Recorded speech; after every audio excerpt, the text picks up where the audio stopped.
Hello, everyone. This is Candles and Stuff. I am your host, Kim Braud, the owner of Flirty Wick Candle Company. Each week, I will be bringing you crafty candle information and other stuff to help you grow your business. Thank you for spending time with me today. This is episode 1, Strategic Vision Board Planning. So I've spent the last couple of weeks meeting with clients, helping them to get their goals onto paper. And even though this is a bit late to have this discussion because it's the first of the year already, it's still good information to share. And so I want to bring this to you anyway. I normally start this process in third quarter, preferably the first week of third quarter. And then by the end of third quarter, I have everything on paper. And by fourth quarter, I'm actually implementing the plan. So when I'm going into the new year, I'm off and running. I've used this process to achieve my business goals. It's very simple and it really works. I'm not really a huge fan of vision board parties per se. I think that images play a role in you achieving your goals. And I actually have an image of myself in a space that I wanted to put my business in a couple of years ago that's been in my bathroom now for about 7 years.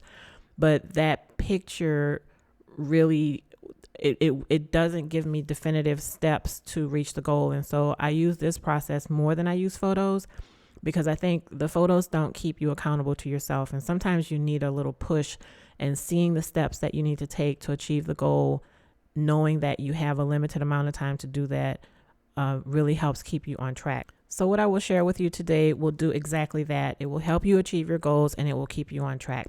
So let's get started. What you want to do is identify what the goal is. Once you've identified what the goal is, then you'll need to list the actionable steps that you need to take to achieve the goal. All of your goals should utilize SMART goal setting, and SMART is an acronym for specific, measurable, achievable, realistic, and time-bound.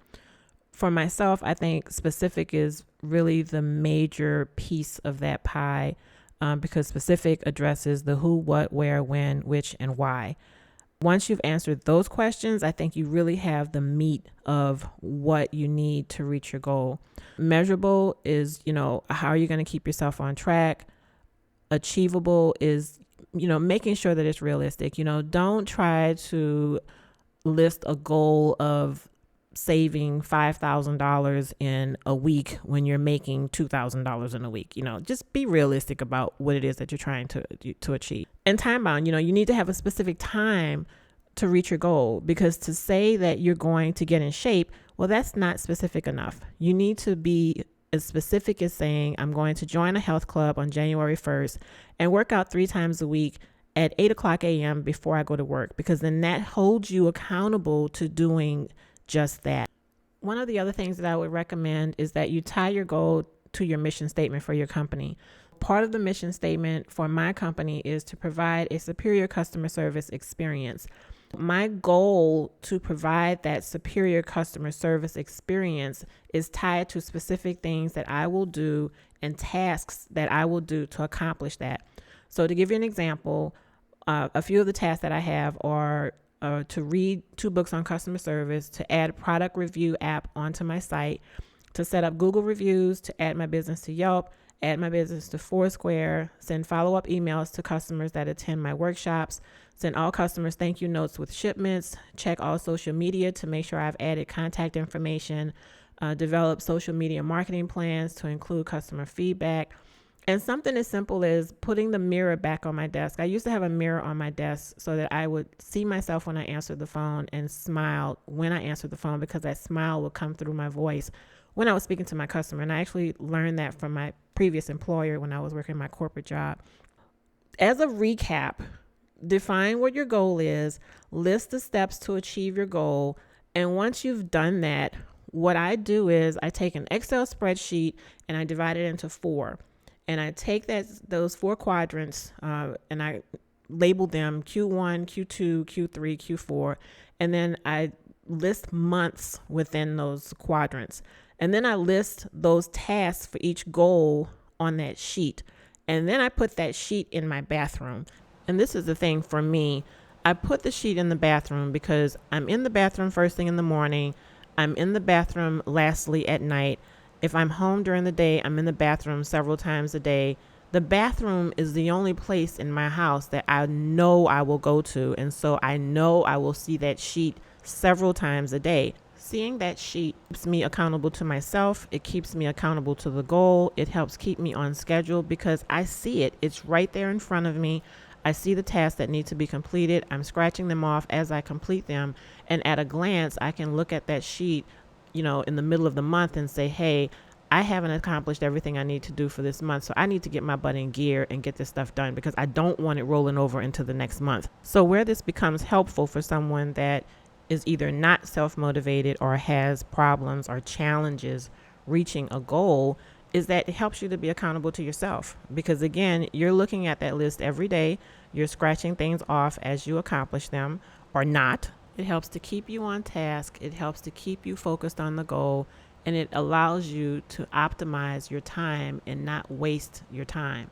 I find that I'm most happy and at my best when I'm accomplishing my goals. That positive energy is like a force. When you are at your best and you are thinking positive and you are accomplishing your goals, there is nothing that can stop you. Absolutely nothing. And so the reason that this is important is because, you will always reach your goal because you have no choice. You're looking at the things you have to do. You're scratching them off. As you scratch off your tasks, you're actually scratching off the goal. So at the end of the year, you can look at that sheet and see where you have scratched off several goals. Now, I don't know about you. I love to start strong, but I love to finish stronger. And so what this does is, again, it keeps that positive momentum going. You start the year strong, you end the year strong, and that's life-changing. It is life-changing because when you start accomplishing goals and you start getting things done, your whole life changes. So I would advise you to just put the time aside, make a list of what you want to do in terms of your goals, get your tasks together for those goals, list them on your sheet, put that sheet in the bathroom where you can see it, and get going. I hope that you found this podcast informational. I hope that this will help you. Please feel free to email me at info@flirtywick.com if you have any questions or if you need any help. I'm here to assist you. If you have any feedback, please let me know. And let's get this new year off to a great start so that when we circle back at the end of the year, we can see what we've accomplished. Thank you for listening to Candles and Stuff with your host, Kim Braud. Please check the podcast description for some additional information and a copy of the spreadsheet. Be sure to log on to my website at flirtywick.com where you will find our complete line of luxury candles at affordable prices. We also offer candle workshops for fun and one-on-one classes to assist you in building an additional revenue stream. Again, thank you for listening to Candles and Stuff, shedding a little light on how to grow your business and inspiring you along the way. Have a good one.